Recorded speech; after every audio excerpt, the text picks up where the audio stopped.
चलो फिर आज हम स्टार्ट करेंगे new chapter pricing decision, that is 6 chapter of तुम्हारा एसएमपी का। ठीक है, चलो पहले ना इसका ओवरव्यू देख लेते हैं। इस चैप्टर में हम लोग क्या क्या पढ़ने वाले हैं। प्राइसिंग डिसीजन चैप्टर, जब इसमें हम लोग पढ़ेंगे थियरी ऑफ प्राइस, फिर प्रॉफिट मैक्सिमाइजेशन मॉडल।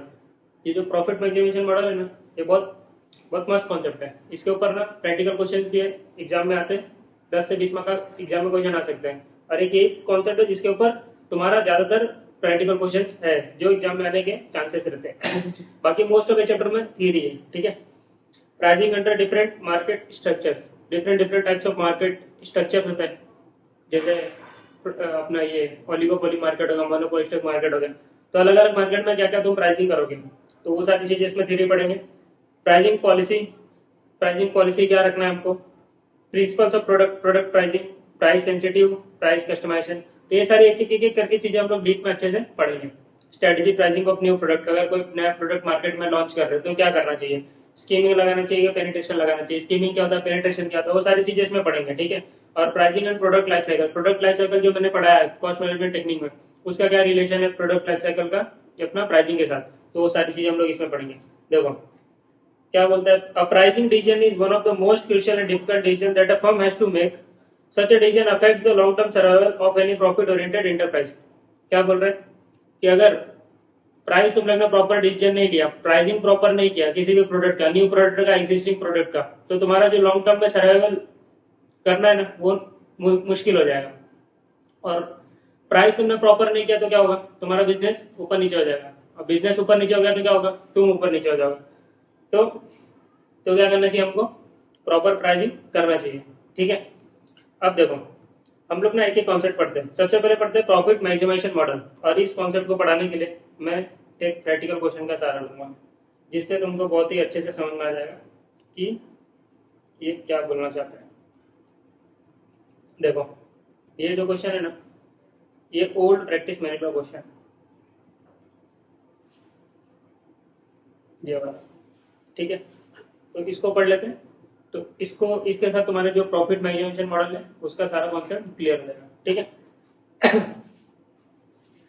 देखो Sunny Limited has developed a new product which is about to be launched into the market. देखो सनी लिमिटेड ना नया नया प्रोडक्ट मार्केट में लॉन्च करने वाला है। ठीक है, उसने एक प्रोडक्ट डेवलप किया है जो कि वो लॉन्च करने वाला मार्केट में।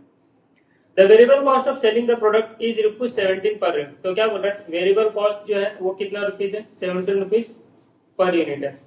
अभी देखो वेरिएबल कॉस्ट मतलब क्या होता है कि एक प्रोडक्ट को बनाने के लिए क्या अलग से खर्चा जाएगा। ठीक है, तो वही मार्जिन कॉस्ट भी बोलता है ना, मार्जिन कॉस्ट मतलब एडिशनल यूनिट को बनाने के लिए क्या अलग से खर्चा जाएगा, फिक्स कॉस्ट वो नहीं, सिर्फ वेरिएबल कॉस्ट प्योर, कि उस प्रोडक्ट को बनाने के लिए क्या मटेरियल का खर्चा जाएगा, क्या लेबर का खर्चा जाएगा। ठीक है, क्या वेरिएबल ओवरहेड्स लगेंगे, तो तुम्हारा क्या वेरिएबल कॉस्ट में आ गया, तो वही तुम्हारा मार्जिन कॉस्ट होता है। The marketing department has estimated that a, that at a sale price of 25 annual demand would be 10,000 units। क्या बोल रहे हैं कि अगर तुम लोग ने सेलिंग प्राइस ना 25 रुपीज रखा तो तुम्हारा जो डिमांड है ना मार्केट में, एनुअल डिमांड पूरे साल भर जो डिमांड है ना वो 10,000 यूनिट्स का रहेगा।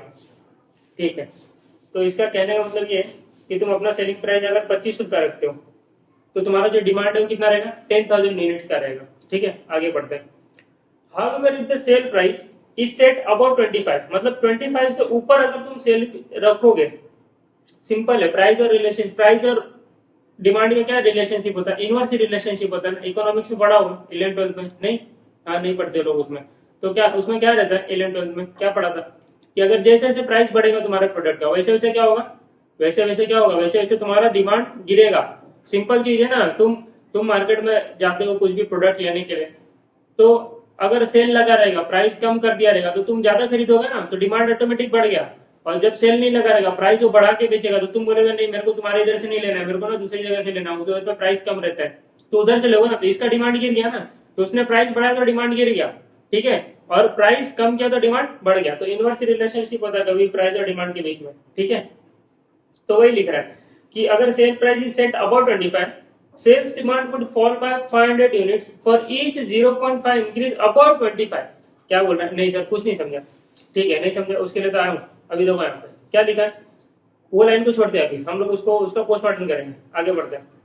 Similarly if the price is below 25, क्या बोल रहा है, अगर प्राइस 25 से कम रखूंगा, demand would increase by 500 units for each 0.5 step reduction in price below 25। ठीक है, इसका पूरा पोस्टमार्टम करेंगे हम लोग, हाउ से लेकर ये लास्ट यहाँ तक। ठीक है, चलो देखो इसमें क्या बोलना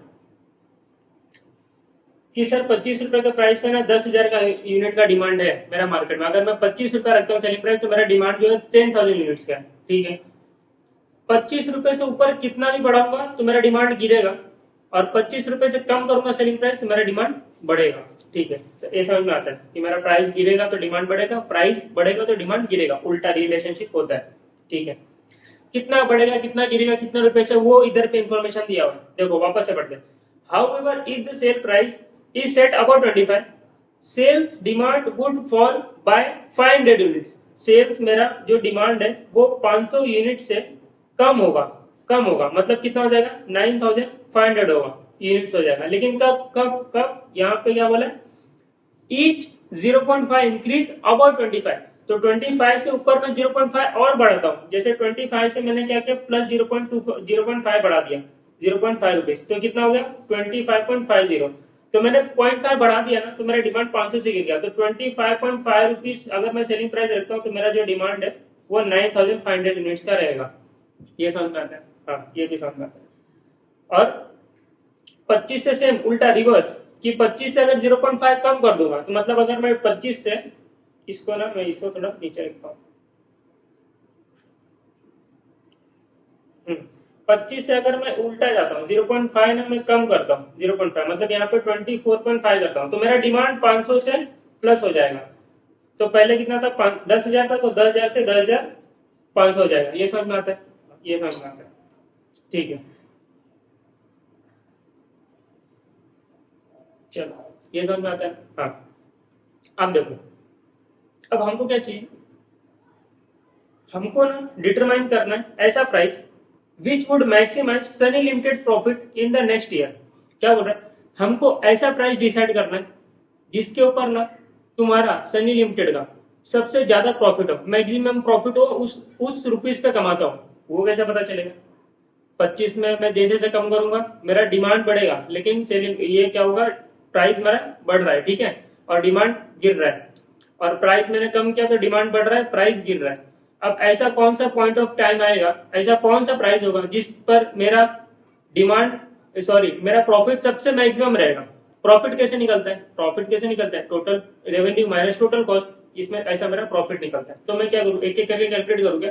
पहले 25.5 रखता हूँ, फिर टोटल रेवेन्यू निकालता हूँ, टोटल कॉस्ट निकालता हूँ, फिर माइनस करके देखता हूँ, फिर बाद में 26 रखता हूँ, फिर 26.5 रखता हूँ। ऐसा ऐसा करूंगा क्या, ऐसा ऐसा ही करता है, मैंने ऐसा करूंगा। देखो ऐसा ये किया है, ऐसा ने क्या किया इधर पे ट्रायल एंड एरर मेथड लगाया, इसको बोलते हैं ट्रायल एंड एरर मेथड। देखो 25 में पहले क्या किया 24.5 किया, 17 रुपया यहाँ पे इसका देखो ये टोटल कॉन्ट्रीब्यूशन आ गया 78, इधर पे 80,000 आया, इधर 78.75 आया, 78,750 आया।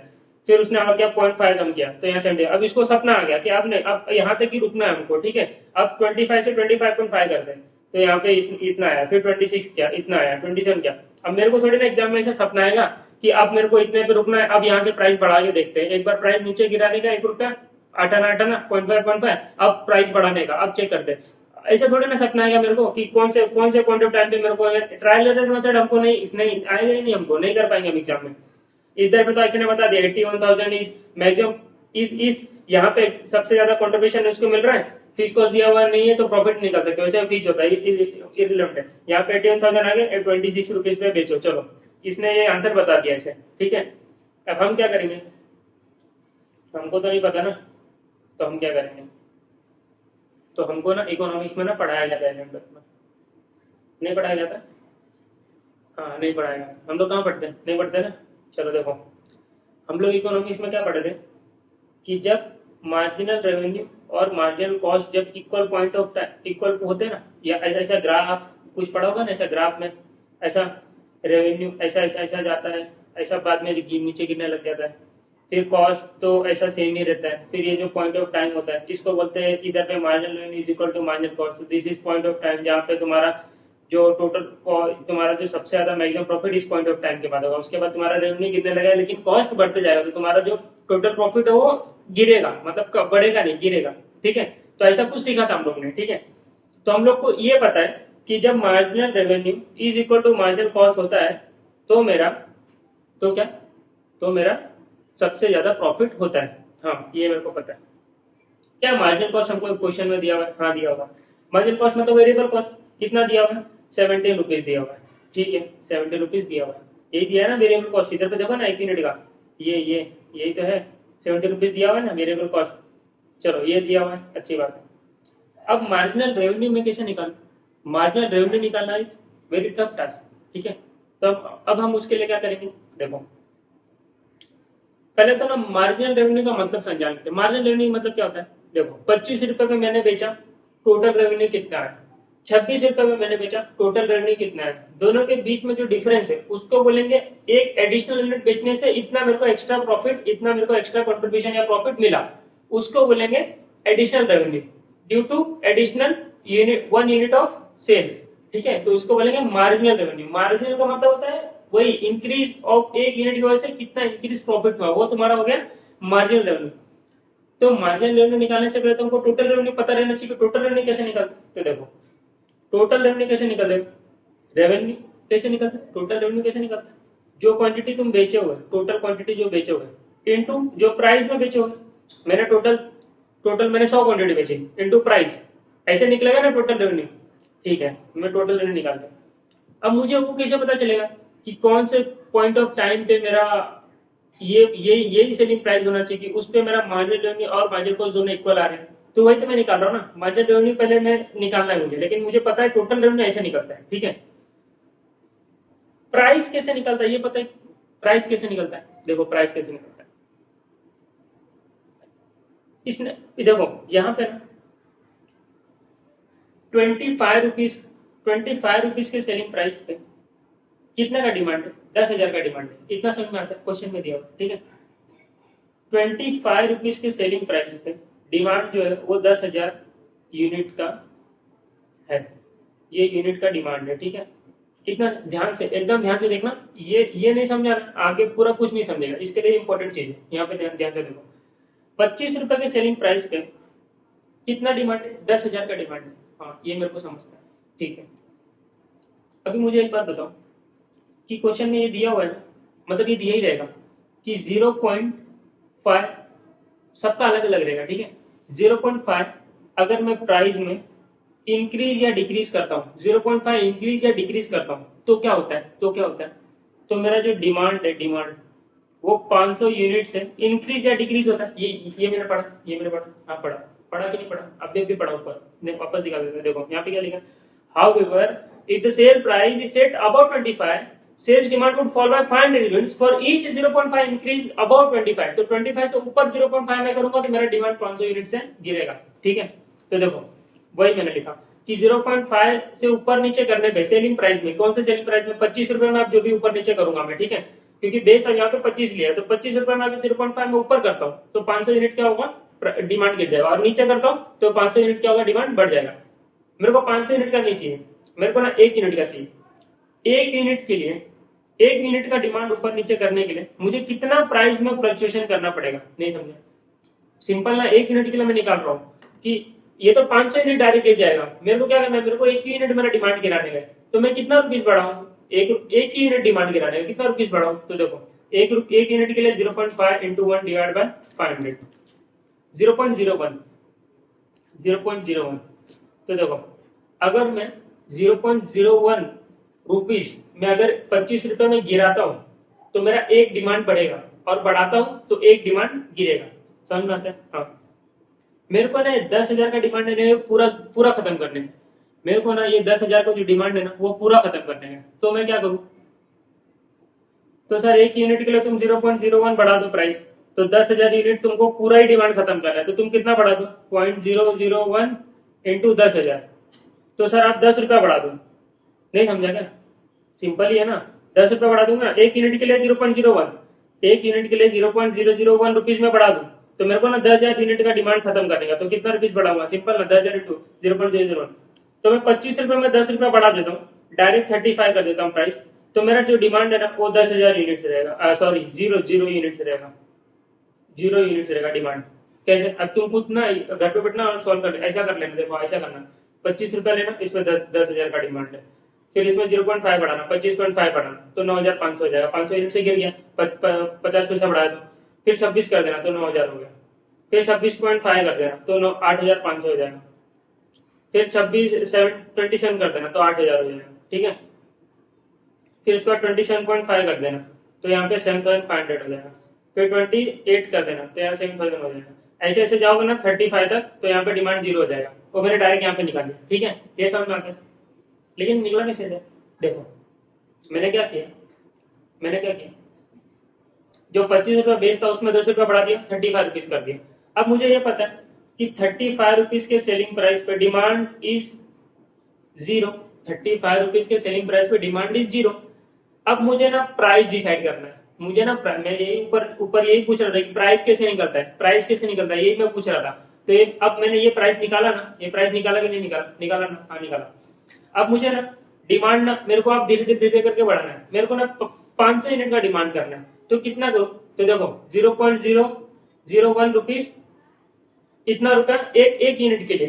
कुछ भी करो, ऊपर करोगे तो ऊपर हो जाएगा, नीचे करोगे तो नीचे हो जाएगा एक यूनिट तुम्हारा। ठीक है, तो मुझे ना डिमांड मेरा बढ़ाना है, 500 यूनिट का डिमांड करना है। एक यूनिट के लिए 0.001 रुपीज तुम कम करो ना, तुम्हारा डिमांड ऑटोमेटिक बढ़ जाएगा एक यूनिट से। तो मुझे ना 500 यूनिट का डिमांड बढ़ाना है। तो कितना करना पड़ेगा प्राइस में चेंजेस? तो 500 इंटू 0.001, 5 पैसा, 0.50 पैसा। तो 0.50 पैसा अपना तुम कम करो, तुम्हारा डिमांड 500 हो जाएगा। तो 35 में ना 0.50 पैसा कम कर दो। कितना कर दो? 34.5 कर दो। तो तुम्हारा जो डिमांड है ना वो 500 यूनिट का हो जाएगा।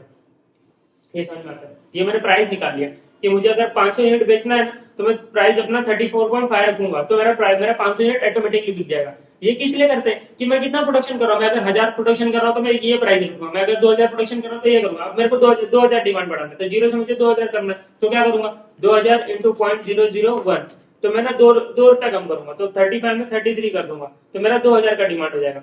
तो मैं कर क्या रहा हूँ, मैं बेस लिया पहले तो मैं सबसे पहले वो निकाला कि ऐसा प्राइस जिसपे मेरा डिमांड जो है ना वो 0 है। ऐसा प्राइस जिसपे मेरा डिमांड 0 है। अब मैं उसके साथ खेलूंगा, उसके ऊपर नीचे करते रहूंगा। अब मेरे को डिमांड बढ़ाना है, अब उससे नीचे तो होगा नहीं, 0 से निगेटिव होगा क्या डिमांड? तुम्हारा डिमांड कभी निगेटिव होता है क्या? नहीं होगा ना। तो मेरे को क्या करना पड़ेगा? 35 से अब जो भी ऊपर ही होगा, तो 35 में पैसा माइनस होते जाएगा, क्योंकि मेरा पैसा जितना माइनस होगा उतना मेरा डिमांड बढ़ेगा। तो जितना डिमांड बढ़ा उतना प्राइस कम करते रहो। अब कितना प्राइस कम करना वो तुमको क्वेश्चन में दिया रहेगा, तुमको खुद पता रहेगा कि इतना प्राइस बढ़ाने पे इतना डिमांड होता है। वो स्लोप बोलते हैं उसको, स्लोप। ठीक है, स्लोप मतलब क्या? एक यूनिट के लिए कितना होता है, तो एक यूनिट के लिए उसको ही बोलते हैं स्लोप। तो ठीक है, तो मैंने क्या किया, 35 रुपीज था मेरा बेस प्राइस, इसमें से मैंने माइनस कर दिया कितना? मेरे को अगर 500 यूनिट का डिमांड बढ़ाना है, 500 यूनिट का डिमांड करना है, तो इंटू 0.001 ये मैंने किया, तो ये आ गया 35 माइनस 0.5, तो ये मेरा 34.5 आया था। ठीक है, ये मेरा प्राइस आ गया था। ये प्राइस मैंने कैसे निकाला? तो ये जो प्राइस निकाला मैंने 35 को ये लोग ना फॉर्मूला की भाषा में बोलते हैं दिस इज ए माइनस ये 0.001 ये स्लोप है, इसको बोलते हैं ये लोग बी। ठीक है, और 500 इसको बोलते हैं लोग क्यू। तो ए माइनस बी क्यू ऐसा करके फॉर्मूला जनरेट हो गया। ठीक है, तो ए माइनस बी क्यू, तो प्राइस निकालने के लिए लोग ना फॉर्मूला बता दिए ए माइनस बी क्यू, ये ऐसा फॉर्मूला निकाल दिया प्राइस निकालने के लिए। समझा? Where A is a point where selling at this selling price पे demand is null, demand is zero. तो अभी मैंने निकाला था 35 रुपीज पे डिमांड इज 0। ठीक है, ये मैंने निकाला था। बी मतलब क्या होता है? बी मतलब एक यूनिट के लिए कितना चेंजेस हो रहा है, तो बी मतलब सीधा यही रखना, एक यूनिट के लिए कितना पैसा कम करे, कितना पैसा, अच्छे से लिखूंगा। बी मतलब एक यूनिट के लिए कितना पैसा कम करे, कितना पैसा कम करे या बढ़ाए। मतलब अगर डिमांड बढ़ाना है या कम करना हो तुम्हारे ऊपर है। ठीक है, उतना बी बताएगा। और क्यू मतलब क्वांटिटी, कितना तुमको डिमांड चाहिए, कितना यूनिट का डिमांड चाहिए, कितना यूनिट बेचना तुमको, तो प्राइस तुमको पता चल जाएगा। ठीक है, तो P is A minus B Q समझ में आता है? हाँ सर समझ में।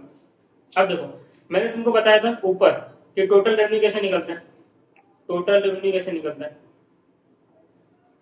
रेवेन्यू निकालने के लिए प्राइस जो है इनटू मैं टोटल क्वांटिटी कर दूंगा, तो जितनी क्वांटिटी है उतना इनटू करूंगा तो मेरा टोटल रेवेन्यू आ जाएगा। ठीक है, प्राइस की जगह पे मैं ये रख सकता हूँ ना कि प्राइस निकालने के लिए मैं ए माइनस बी क्यू का यूज करूंगा।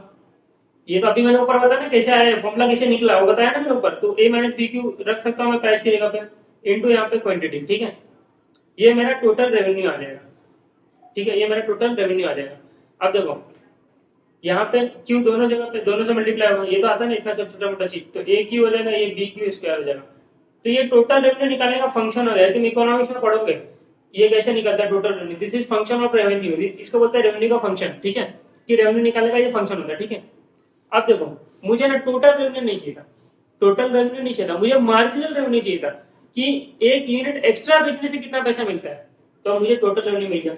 अब देखो, अब इसमें ना हम लोग लगाएंगे डेरिवेटिव।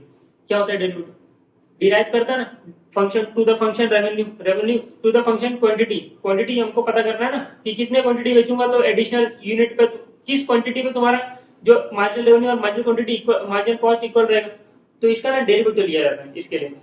देखो अब इसका डेरिवेटिव कैसे ले लेंगे, T R divide by T Q to the function Q, यार ये मैथ्स की चीज है, अभी मैथ्स की चीज यहाँ पे वो सब मैं नहीं बताऊंगा, T R divide by T Q, तो अभी इसका मैं डेरिवेटिव लूंगा तो क्या D Y by D Q, ठीक है, तो इसका डेरिवेटिव लो तो D Y by D Q A Q और D Y by D Q B Q square.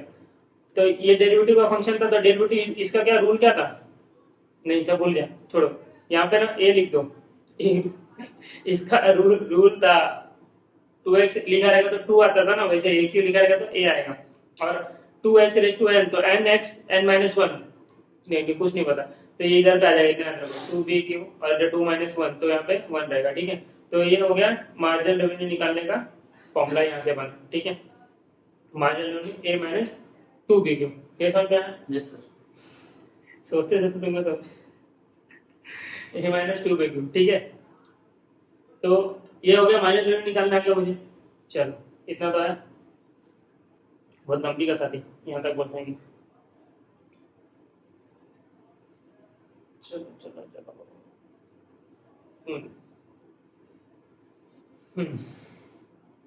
अब देखो marginal revenue is equal to marginal cost, मेरे पास मार्जिनल कॉस्ट है, हाँ सर है मेरे पास, मार्जिनल कॉस्ट कितना है 70 रुपये है।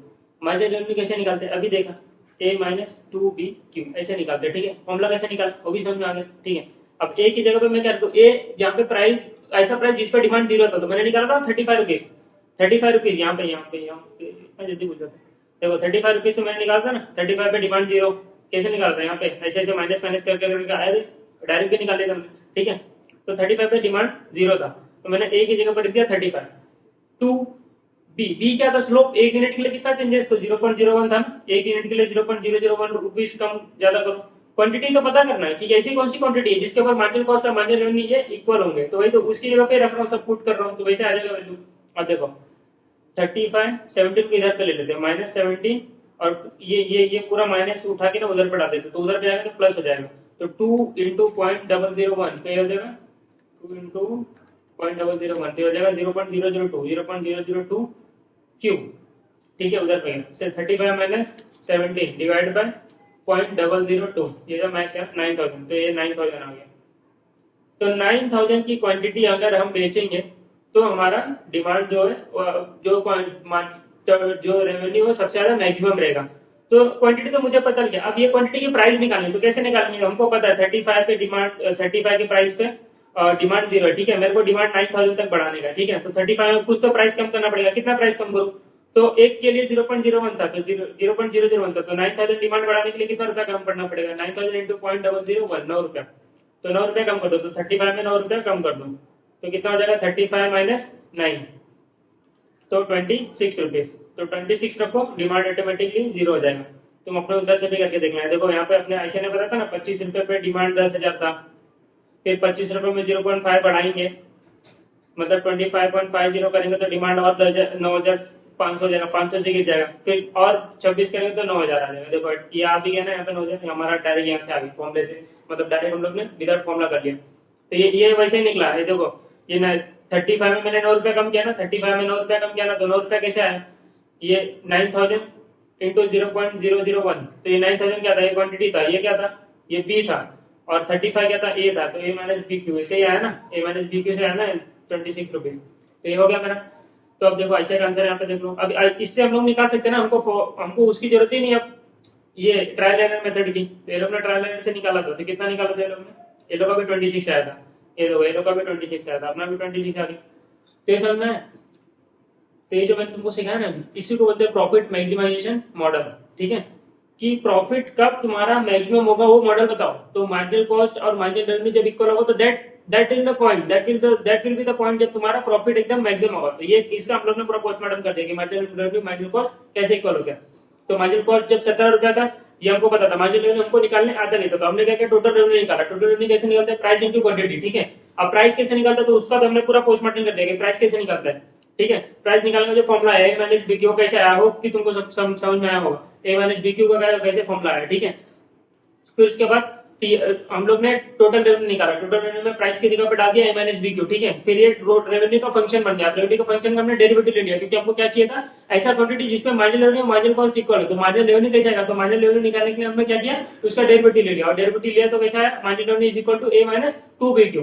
अब मार्जिनल रेवेन्यू की जगह पे हमने कर दिया ए माइनस 2 बी क्यू। ठीक है, और मार्जिनल कॉस्ट यहाँ पे लिख दिया, फिर वैसे करके हमारा ये निकल गया मार्जिनल क्वांटिटी निकल के, ऐसे क्वांटिटी पे हमने प्राइस निकाल दिया 26। तो ये समझ में आ गया, हाँ सर ये समझ में पक्का। चलो अब ये वाला क्वेश्चन हम लोग करते हैं। अब बहुत सिंपल हो गया, एकदम सिंपल। अब सब कुछ हिंदी लग गया। देखो, Aditya heavy engineering limited AHEL produces its only product A7 to manufacture a unit A7। Variable cost कितना दिया, 2,20,000 इज इनकट। तो ये हो गया मार्जिनल कॉस्ट, कितना हो गया, 2,20,000। ठीक है, Market research has indicated that a selling price of 5,10,000 no order will be received। मतलब क्या बोल रहा है, जब तुम्हारा सेलिंग प्राइस इस 5,10,000 तो जो डिमांड है वो तुम्हारा जीरो रहेगा। तो इसको क्या बोलता है, अभी भी मैंने बताया था, बोलो बोलो जल्दी बोलो, क्या बोलते हैं, ए बोलते हैं, हाँ ए बोलते हैं। ठीक है, फॉर्मूला की भाषा। But the demand for A7 increase by 2 units. बोल रहा है तुम्हारा डिमांड 2 यूनिट से बढ़ेगा with every 5,000 reduction in the unit selling price below 5,10,000। तो 5,10,000 के लोग ने बेस लिया। ठीक है, हम भी उसको बेस लेते थे, नहीं मतलब जीरो को ही बेस लेते हैं ना। तो 5,000 से क्या बोल रहा है, अगर तुम 5,000 से अपना प्राइस कम कर दो तो तुम्हारा डिमांड 2 यूनिट से बढ़ेगा। मेरे को 2 यूनिट के लिए नहीं चाहिए था, मेरे को कभी भी 1 यूनिट के लिए चाहिए था। स्लोप उसके बोलते हैं स्लोप। तो 1 यूनिट के लिए कितना करोगे, तो 1 यूनिट के लिए सिंपल है ना, 2,500 करोगे। तो 5,10,000 में अगर मैं 2,500 कम करता हूँ, मतलब कितना करता हूँ, 5,07,500, तो मेरा डिमांड 1 हो जाएगा। और 5,000 कम करता हूँ तो 5,05,000 रखूंगा तो मेरा डिमांड 2 हो जाएगा। ठीक है, ऐसा सिंपल सा रूल है। ठीक है, तो ये स्लोप हो गया, तो मेरा बी आ गया, बी इज 2,500। अब ये लोग ने क्या बोला है कि डिटरमाइन करो ऐसा सेलिंग प्राइस जहां पर तुम्हारा प्रॉफिट सबसे ज्यादा हो। तो सेलिंग प्राइस डिसाइड करने के लिए पहले पता रहना चाहिए कि कितना क्वांटिटी बेचना है। जब पता रहेगा क्वांटिटी कितना बेचना है तब मैं सेलिंग प्राइस निकालेंगे। क्वांटिटी कैसे निकलता है, तो क्वांटिटी ऐसे निकलता है, marginal revenue is equal to marginal cost. Marginal cost दिया हुआ है अपने को, कितना दिया हुआ है, 2,20,000। तो मार्जिनल कॉस्ट इज 2,20,000 और मार्जिनल रेवेन्यू हमने अभी निकालना सीखा, तो ए माइनस 2 बी क्यू करके। ठीक है, तो ए दिया हुआ है, ए कितना है, 5,10,000, मतलब ऐसा प्राइस जिसका डिमांड क्या कुछ भी नहीं है, 5,10,000 जीरो। 2 बी हमने निकाला स्लोप 2,500, क्वांटिटी हमको तो पता करनी है। ठीक है, इज इक्वल टू 2,20,000। अब इसको सॉल्व करोगे तो क्वांटिटी कितना आएगा, देखो मैं डायरेक्ट सॉल्व करता हूँ, 5,10,000 माइनस 2,20,000 डिवाइड बाय 5,000, ये आ गया 58। तो क्वांटिटी पता चल गया मुझे, 58 बेचूंगा तो मेरा क्या होगा, सबसे ज्यादा प्रॉफिट होगा 58 क्वांटिटी पे। तो अब उस क्वांटिटी पे क्या निकालना है कि कितना सेलिंग प्राइस रखना है। तो इतना पता है कि 5,10,000 पे जीरो डिमांड है। ठीक है, डिमांड जीरो है, और 2,500 रुपए कम करूंगा तो एक डिमांड मेरा, 1 यूनिट का डिमांड मेरा बढ़ेगा। ठीक है, मुझे डिमांड 58 यूनिट का बढ़ाना है, तो कितना रुपीज कम करना पड़ेगा। तो 1 यूनिट के लिए 2,500 कम करो, तो 50 यूनिट के लिए कितना करोगे, अरे एक एप्पल 2,500 लोगे तो 58 एप्पल कितने रुपए में लोगे, सिंपल है ना, इंटू 2,500। तुमको 1,45,000 कम करना पड़ेगा, किसमें, 5,10,000 में, यही बेस है ना। तो 5,10,000 में 1,45,000 कम कर दो, तो प्लस 5,10,000 माइनस 1,45,000, तो 3,65,000 ये प्राइस रखोगे तुम, तो तुम्हारा डिमांड जो 58 क्वांटिटी का होगा। ठीक है, ये हो गया अपना सॉल्व, सिंपल। कुछ आ गया इसमें, ए माइनस बी क्यू, ये वो लगाते बैठोगे तो हो जाएगा तुम्हारा, दिन रात निकल जाएगी। तो ये हो गया अपना, तो यहाँ पे आंसर दिया हुआ है 58 आ गया यूनिट, ये आ गया 3,65,000। ये वो ए माइनस बी क्यू लगाए, वो सब लगाने दो, हमको नहीं लगाना। चलो ये हो गया सॉल्व। अभी नेक्स्ट क्वेश्चन किधर उड़ गया, क्वेश्चन इधर देखो। Bharat heavy BH limited produces engines for the car के लिए इंजन बना रहा है। ठीक है, वेरिएबल कॉस्ट दिया हुआ है 4,200, मतलब ये तुम्हारा variable cost is equal to marginal cost is equal to 4,200, ये तुम्हारा मार्जिनल कॉस्ट है। ठीक है, market research has indicated that the selling price of 7,400 कोई ऑर्डर नहीं मिलेगा, मतलब 7,400 रुपया अगर तुम सेलिंग प्राइस रखोगे ना तो तुम सिर्फ दुकान खोल के बैठना और कुछ नहीं कर सकते हो। सेलिंग प्राइस डिमांड तुम्हारा जीरो रहेगा, कुछ तो कम करो, सेलिंग प्राइस कितना कम करो, तो क्या बोल रहा है कि 400 रुपया अगर रिड्यूस करोगे तो डिमांड तुम्हारा 2 यूनिट से बढ़ेगा, सिंपल है। तो इसमें 7,000 अगर कर दोगे सेलिंग प्राइस तो 2 तो यूनिट बिकेगा तुम्हारा, तो 400 यूनिट अगर 400 रुपीज कम करोगे तो 2 यूनिट तुम्हारा बढ़ेगा। तो मुझे 2 यूनिट का चाहिए नहीं रहता, मेरे को 1 यूनिट के लिए चाहिए रहता, क्योंकि एक एप्पल का भाव पता रहेगा तो बाकी सबका निकाल लेंगे। तो ये होगा 200 रुपया, तो 200 रुपये तुम्हारा बी, यही होता है ना स्लोप। स्लोप तो पढ़ो मत, सिर्फ ये याद रखो कि बी को बोलते हैं स्लोप, मत पढ़ो, 1 यूनिट के लिए जो बोलते हैं ना वही होता है बी तुम्हारा, ठीक है। In the unit selling price of 7,400, हाँ उसके उसी को बेस लेंगे ना। क्या वापस से वही बोला हम, प्रॉफिट मैक्सिमम कब होगा, तो वही वापस से वही करो। तुम्हारा जब मार्जिन रेवेन्यू और मार्जिन कॉस्ट जब इक्वल होता है तो ही तुम्हारा सबसे ज्यादा प्रॉफिट होता है। मार्जिन कॉस्ट कितना दिया हुआ है, 4,200 दिया हुआ है, ठीक है। और मार्जिन रेवेन्यू कैसे निकलता है, अभी हम लोग निकाला -2B करके। ए मतलब क्या, ए मतलब वही 7,400 पे तुम्हारा जो डिमांड है वो जीरो है, ठीक है। बी मतलब तुम्हारा वही जो स्लोप क्या था 200 rupees into Q is equal to 4,200। इसको सॉल्व करेंगे तो क्यू आ जाएगा, क्यू कितना है, अभी बहुत फास्ट कर रहा हूँ क्यों, क्योंकि बेस मैंने बता दिया पूरा अच्छे से। 3,200 डिवाइड बाय 400 तो 8 क्वांटिटी अगर तुम बेचोगे तो सबसे ज्यादा तुम्हारा प्रॉफिट होगा, ठीक है।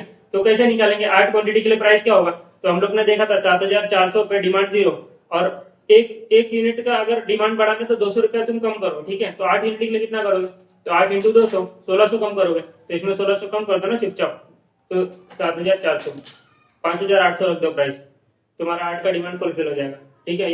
ये मैंने बी क्यू करके निकला है, ये देखो, ए क्या है 7,400, बी क्या है 200, क्वांटिटी कितना है 8, तो ये मल्टीप्लाई करके यही तो मैंने लेस किया, वही तो लेस किया, यह है ना 5,800, ये देखो ऐसे का निकला आंसर, 8 यूनिट और 5,800 सेलिंग प्राइस, ये 5,800, ठीक है। मैं जो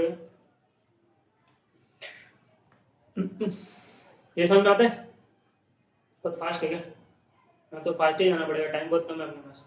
चलो अभी क्या करने का, और कुछ क्वेश्चन है क्या इससे रिलेटेड, ये वाला सब क्वेश्चन कर लेंगे, नहीं सब सिंपल क्वेश्चन। चलो एक तुमको एकदम मजेदार क्वेश्चन कराता हूँ, किसका, स्टडी मॉडल का मजेदार क्वेश्चन, मजेदार लजीज क्वेश्चन, कैसा लजीज, मीठा मीठा, जो ना एग्जाम में आने का।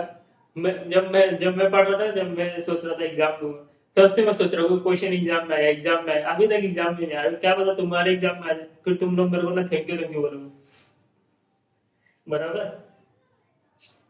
चलो मैं पढ़ाता हूँ, मस्त क्वेश्चन है, बहुत मस्त क्वेश्चन है, ज्यादा दिमाग नहीं है। ये क्वेश्चन इतना बड़ा देख के ना लोग को लगता है, ये देखो इधर पे इतना बड़ा दिख रहा है ना, जब ऐसे छापेगा ना इसको एग्जाम में 3 पेज में छापेगा, 3 नहीं तो कम से कम 2 पेज है, लिख के ले लो मेरे से, ठीक है, 2 पेज में कम से कम छापेगा, क्या करेगा, इतना सा तुम्हारा फर्स्ट पेज में रहेगा, और फिर ना लोग डर जाएंगे, अरे 2-3 पेज का क्वेश्चन है, अरे भाई तुम्हारे मॉड्यूल में वो तो एक आधे पेज में दिख रहा था, तुम क्यों डर जाते हो उधर क्वेश्चन देखे, पढ़ो तो क्वेश्चन एकदम जब इतना है ना, बड़े क्वेश्चन एकदम सिंपल होते हैं, और जो छोटे क्वेश्चन होते हैं ना उसमें डरने का कि उसमें कुछ ना कुछ तो रहेगा घुमाने वाला पॉइंट, तो उसमें थोड़ा ध्यान देने का, ठीक है। चलो ये वाला क्वेश्चन करते हैं। Angel limited is leading company in footwear industry, ठीक है, चप्पल जूता ब्रांड में सबसे बड़ी कंपनी है, ठीक है। The company has 4 factories in different, 4 factory में सबसे बड़ा आदमी हो गया, छोड़ो। The company has 4 factories in different locations with the state of the art equipment, ठीक है। Due to competition in the market में कंपटीशन होने की वजह से कंपनीज, ये हिंदी इंग्लिश ट्रांसलेट कर रहा हूँ, companies continually reviewing its product range and enhancing its existing products by developing new models to satisfy the demand of its customer। देखो कभी भी ना अगर तुम पुराने हो जाओ तो तुम अपने आप को नया करने की कोशिश करो, नहीं तो ना तुमको लोग पीछे छोड़ देंगे, या तो फिर तुम नया बन जाओ या तो तुम किसी और को नया लेके आ जाओ। मतलब प्रोडक्ट की बात कर रहे हो, तुम अगर पुराना प्रोडक्ट बेच रहे हो तो एग्जिस्टिंग प्रोडक्ट में कुछ ऐसा डालो कि वो नया बन जाए, मतलब लोग उसको यूनिक समझने लगे, ठीक है। या तो फिर नया यूनिक प्रोडक्ट डाल दो, नहीं तो तुम्हारा बिजनेस खत्म, तुम भी खत्म, ठीक है। तो वही ये लोग सोच रहे करने का। The company currently has a production facility which has a capacity of 3,500 labour hours per week. तो इनके पास लेबर आवर्स नहीं, सॉरी आवर्स, अब कौन से आवर्स से पता नहीं, मशीन आवर्स भी हो सकते हैं, लेबर आवर्स भी हो सकते हैं। तो इनके पास कैपेसिटी जो है वो 3,500 आवर्स की, 3,500 आवर्स की कैपेसिटी है इनके पास, वो भी 1 वीक में, ठीक है। अभी आगे बढ़ते हैं। प्रोडक्ट कंफर्ट, जूता पहनते हैं ना, कंफर्ट आता है ना, उसके नाम पे लोगों ने कंफर्ट रख दिया। तो product Comfort was introduce to the market 6 month ago, 6 महीने पहले लोगों ने क्या किया था, इसको इंट्रोड्यूस किया था। तो अभी किस स्टेज में होगा? नहीं, सीएमटी का लेक्चर नहीं देखा, जाके पहले सीएमटी का लेक्चर देखो, वहां पे प्रोडक्ट लाइफ साइकिल पढ़ा अच्छे से, वो नहीं आएगा ना, यहाँ पे बार बार एक्सप्लेन नहीं करूंगा, तो वहां पे प्रोडक्ट लाइफ साइकिल एकदम अच्छे से पढ़ के उसके बाद यहाँ पे आना, ठीक है। एंड उसमें ही बताया introduction stage, growth stage, maturity stage और क्या डिक्लाइनिंग स्टेज, तो यहाँ पे यूज होगा। इसके लिए कभी ये लेक्चर देखने के पहले वो देखो। And is now about to enter in the maturity stage of its life cycle, देखो आ गया, बोला था मैं आ जाएगा, आ गया। तो अभी वो मैच्योरिटी स्टेज में एंटर करने जा रहा है, ठीक है। तो उसका ग्रोथ सब खत्म हो गया, अभी 6 महीने में इतना ऐसा क्या किया लोग, इंट्रोडक्शन से ग्रोथ भी हो गया, अभी मैच्योरिटी स्टेज में एंटर करने जा रहे हैं। However, research by the marketing development department indicates that demand of the product comfort in the market is price sensitive. मतलब मतलब मतलब क्या है? मतलब कि ये कि अगर तुम्हारा प्राइस ऊपर नीचे होगा तो उसका डिमांड भी ऊपर नीचे होगा। प्राइस सेंसिटिव है तुम्हारा जो प्रोडक्ट है, प्राइस में थोड़ा भी ऊपर नीचे होता है ना, तुम्हारा डिमांड भी ऊपर नीचे हो जाते हैं, ठीक है। तो इसके लिए ध्यान रखने का प्राइस का। The likely market response are as follows, तो बता रहा है कि लाइकली क्या होगा, बजटेड बता रहा है कि क्या हो सकता है। तो क्या बोल रहा है कि अगर तुम सेलिंग प्राइस पर यूनिट अगर 1750 रखोगे तो डिमांड तुम्हारा पर यूनिट 550 यूनिट का रहेगा। तुम 1600 अगर प्राइस रखते हो एक यूनिट का, तो तुम्हारा डिमांड 725 रहेगा। मतलब तुमने क्या किया, प्राइस देखो कम किया, डिमांड तुम्हारा बढ़ गया, ठीक है। तुमने प्राइस और कम किया 1525, डिमांड तुम्हारा 1000 हो गया। तो ऐसे ऐसे यहाँ पे दिया हुआ है, ठीक है। द वेरिएबल कॉस्ट जो है कंफर्ट का 750 रुपीज है, मतलब एक जूता बनाने के लिए 750 रुपीज लगता है। अब जूता बनाना चप्पल बनाना पता नहीं, ठीक है। Standard hours used, two hours लगता है एक यूनिट बनाने के लिए, तो एक यूनिट बनाने के लिए कितना आवर्स लगता है, 2 आवर्स लगता है, ठीक है। प्रोडक्ट डिस्पोर्टिंग के बारे में बाद में पढ़ेंगे, प्रोडक्ट एथनिक के बारे में बाद में पढ़ेंगे, रिक्वायरमेंट पहले पढ़ेंगे। क्या बोल रहे हैं, advise which of the above 5 selling price should be charged for the product comfort in order to maximise its contribution during its maturity stage. अभी मैच्योरिटी स्टेज में तो हमको ऐसा सेलिंग प्राइस डिसाइड करना है जिसपे तुम्हारा जो कंट्रीब्यूशन है सबसे हाई हो। क्यों प्रॉफिट क्यों नहीं बोला, फीस को दिया क्वेश्चन में नहीं दिया ना, तो कैसे बोलेगा।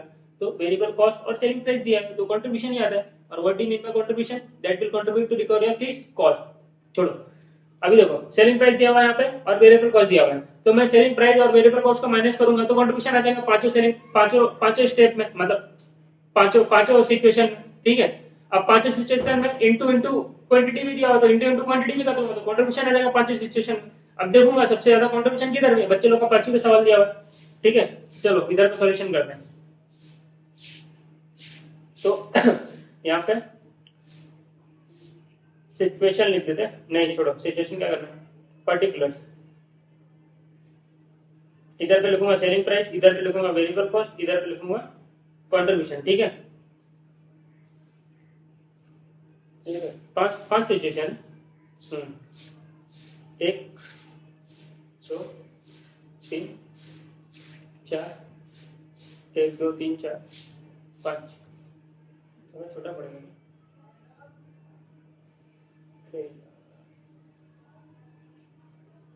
इसको ऐसा कर दो, इसको ऐसा कर दो, इसको ऐसा कर दो, पाँचवा इधर, तीन चार पाँच। चलो पांचों में सेलिंग प्राइस कितना, पांचों में सेलिंग प्राइस 1750 1600, तो 1750 1600। देखो वेरिएबल कॉस्ट सब में 750 है तो वो पहले लिख देता हूँ, ठीक है। कोई दिक्कत तो नहीं होनी चाहिए, दिक्कत है तो उसको दूर करो।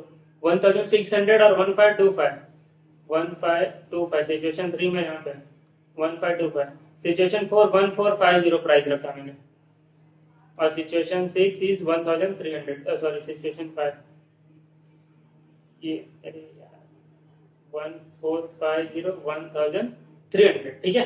अब मैं क्या करूंगा, माइनस करके मैं कंट्रीब्यूशन निकाल दूंगा, तो यहाँ पे इसको माइनस करेंगे, ठीक। चलो 1750 में 750 आएगा तो कितना आएगा, 1000 आएगा। 1600 माइनस 750 तो 850 आ गया, ठीक है। 1525 माइनस 750 तो 775, 1450 माइनस 750 ये हो गया 700, 1300 माइनस 750 ये हो गया 550, 750 था ना मेरे को, इधर पे दिखा है देखो, ठीक है। तो अभी मैं मल्टीप्लाई करूंगा यूनिट से, तो कितना यूनिट का डिमांड है, 1750 पे 550, फिर 725, 1000, 550, 725, फिर इधर 1000, फिर डिमांड कितना 1150, 1200, 1150, 1200, ये मेरा डिमांड था डिफरेंट डिफरेंट सेलिंग प्राइस पे। तो मैं इसको मल्टीप्लाई कर दूंगा तो मेरा क्या आ जाएगा टोटल कंट्रीब्यूशन। ये तो पूछा था कि कंट्रीब्यूशन सबसे ज्यादा किस में है, ये तो चेक करते हैं किस में है। ये सब कैलकुलेशन पार्ट है, तुम लोग ऐसा ऐसा बढ़ा दो फटाफट, 30-30 सेकंड ऐसा फटाफट भगा दो, ठीक है। इसमें कुछ मैं एक्स्ट्रा कुछ बोलने वाला हूँ नहीं, पहले से बता दो। चलो देखो, तो 5 ये मल्टीप्लाई करके ना 1000 इंटू 550 तो कितना हो जाएगा 30 और 5,50,000, फिर 850 इंटू 725, ये 6,16,250, फिर 775 इंटू 1000 और 7। अरे यार इसका मल्टीप्लीकेशन क्यों नहीं है? जब मैं समझाता हूँ ना तो मेरे दिमाग में कैलकुलेशन नहीं रहता, मैं सिर्फ ये करता हूँ 700 इंटू 1500, सॉरी 700 इंटू 1150, ये हो गया 8,05,000, 550 इंटू 1200, 6,60,000, ठीक है। इसका 4,00,000 बंद हो, 6,60,000।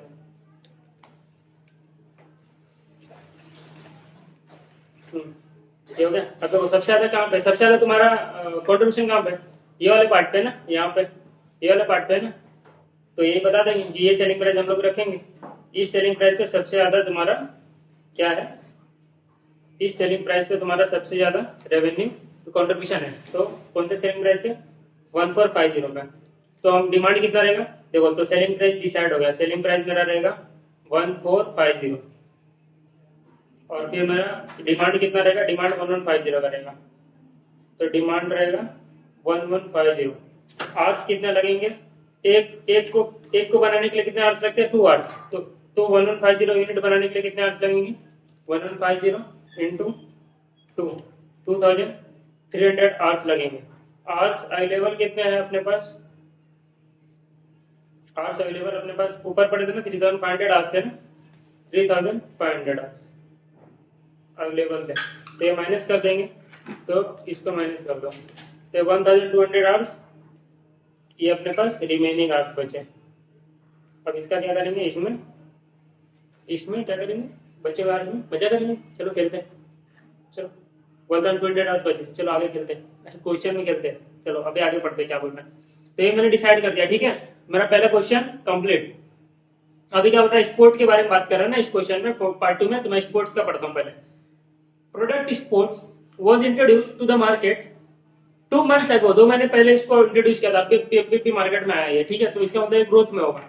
यूजिंग ए पेनिट्रेशन प्राइसिंग, मतलब पेनिट्रेशन प्राइसिंग इसके लिए लगाया था। पेनिट्रेशन प्राइसिंग मतलब क्या था सर, अभी तक तो आपने बताया नहीं, लेकिन इतने सारे लेक्चर देखोगे तो उसमें कहीं ना कहीं मैंने बोला होगा पेनिट्रेशन मतलब क्या होता है, कि ऐसा प्राइसिंग करना कि जब स्टार्ट में तुम एकदम कम प्राइस रखो ताकि तुम मार्केट को पेनिट्रेट कर पाओ, तुम मार्केट में लोगों को अपनी तरफ अट्रैक्ट कर पाओ, लोग तुम्हारा डिमांड बढ़े, लोग तुम्हारे प्रोडक्ट को जाने, ठीक है। तो कैसे जानेंगे, तुम्हारा प्राइस कम रखोगे तो लोग तुम्हारे पास आएंगे, लोग तुमसे परचेस करेंगे, फिर धीरे धीरे धीरे धीरे करके प्राइस को बढ़ाना, तो उसको बोलते हैं पेनिट्रेशन प्राइसिंग, ठीक है।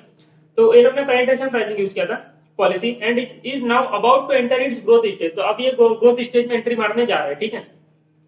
Each unit has a variable cost of ₹545 है। देखो इसका वेरिएबल कॉस्ट कितना है 545 है, तो इसका मैं लिख देता हूँ। अभी प्रोडक्ट ये ऊपर प्रोडक्ट कंफर्ट था, तो इधर प्रोडक्ट कंफर्ट के बारे में था। प्रोडक्ट कंफर्ट, अभी प्रोडक्ट स्पोर्ट्स के बारे में पढ़।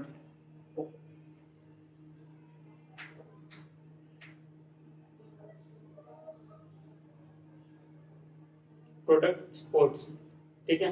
क्या बोला प्रोडक्ट स्पोर्ट के बारे में,